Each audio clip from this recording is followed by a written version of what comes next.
बहुत इंतज़ार नहीं कर रहे हैं ट्रेडर्स, उनको लगता है ऊपर भी थोड़ा पैसा बन रहा है, निकल जा रहे हैं। ये तेज़ी मंदी दोनों की तरफ का कॉन्फिडेंस इतना कम क्यों है? कॉन्फिडेंस कम इसलिए कि अगर सी कॉन्फिडेंस आपका कब बढ़ता है, जब आपको क्लैरिटी हो कि बाजार बढ़ने वाला है या घटने वाला है, तो आप एक तरफा ट्रेड ले लेंगे।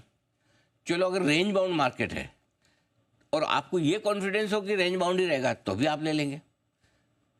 चौथा, अगर आपके सामने बड़ी इवेंट ना हो तो भी आप ट्रेड ले लेंगे। अब ये सारी चीज़ें किधर भी नहीं हो, न आपको अमेरिका से साफ संकेत है, न एफआईएस के संकेत साफ है, न आपको रेंज से कहीं बाहर निकलने के संकेत साफ हैं। रेंज में भी वॉलेटिलिटी काफ़ी है, सामने बड़ी इवेंट्स, अमेरिका में ट्रंप है, हमारे यहाँ नतीजे है, बजट है, आरबीआई की पॉलिसी है। तो ऐसे में इतने सारे जब ट्रिगर्स हो ना, तो आपका कोई भी ट्रेड कॉन्फिडेंट नहीं होता। आराम, मतलब आप एकदम नहीं यार ये तो ऐसा ही होगा। जैसे आप खरीदे, अचानक से एक दिन गिर गया, 5% स्टॉक आपका नीचे आ गया, फिर नेक्स्ट डे बड़ी मुश्किल से 1-2 दिन में 5% वापस आता है, तो आपको लगता है अरे यार मुझे गलत एंट्री हो गई।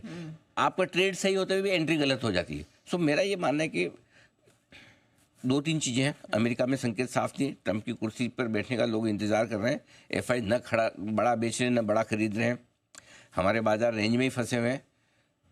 एक अच्छी चीज़ जो है, जैसे आप नीचे आते हैं, क्योंकि एफआईएस की पोजीशन हल्की है, बाजार की पोजीशन हल्की है, रिकवरी तुरंत आ जाती है। जैसे ऊपर आते हैं, कोई अमेरिका की वजह से किसी वजह से रेंज के ऊपर आते हैं, आप वहाँ से प्रॉफिट बुकिंग भी दिखा देते हैं, टिक नहीं पाते हैं। मेरे ख्याल से इमीडिएटली नतीजों के सीजन से बाजार ट्रिगर लेगा, उसके बाद ट्रंप और बजट बाजार के लिए बड़े ट्रिगर होंगे। तब तक आपको लो कॉन्फिडेंस वाले ट्रेड ही देखने को मिलेंगे। ये क्लियर कट है। और लो कॉन्फिडेंस वाले ट्रेड में मैं सिंपल सी चीज़ ट्रेडर्स और इन्वेस्टर्स की स्ट्रेटेजी आपको बता दूं कि उनको क्या करना चाहिए। पहली चीज़, इन्वेस्टर्स को पैनिक नहीं करना है, आप बने रहें, डटे रहें, अपनी पोजीशन को होल्ड करें। धीरे धीरे मेरा ये मानना है कि जनवरी की सीरीज में मार्केट ऊपर जाने की तैयारी करेगा।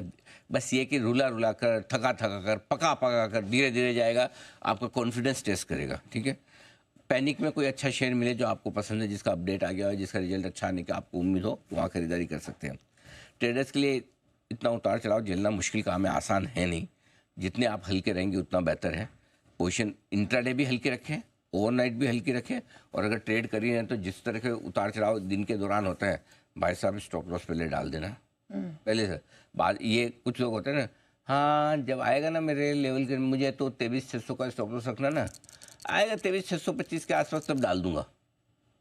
पता चला मार्केट मौका ही नहीं देगा, आप इधर उधर थोड़े ब्लिंक ऑफ आई और पता चला लेवल आके 23,500, हाँ ये क्या हुआ, जब तक ये क्या हुआ ढूंढो तो 23,400, ये ऐसा मार्केट है। तो आपका स्टॉप लॉस अगर बहुत ही इच्छा ही है कि मैं तो ट्रेड करूंगा, तो स्टॉप लॉस ट्रेड लेने के बाद तुरंत ही डाल दें।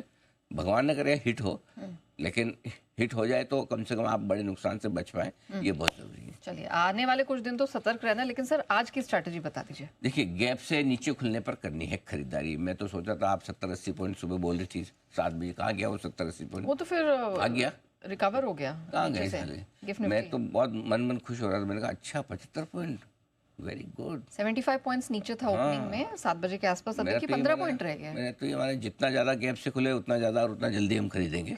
हमको तो सपोर्ट रेंज में खरीदना है, और वो 100 पॉइंट नीचे आते ही सपोर्ट रेंज में आ जाता है, तो गैप से ज़्यादा नीचे खुलने पर खरीदेंगे। मौके ट्रेडिंग के दोनों तरफ होंगे, ऊपरी स्तरों पर थोड़ी प्रॉफिट बुकिंग भी आप कर लीजिए, कोई दिक्कत नहीं है।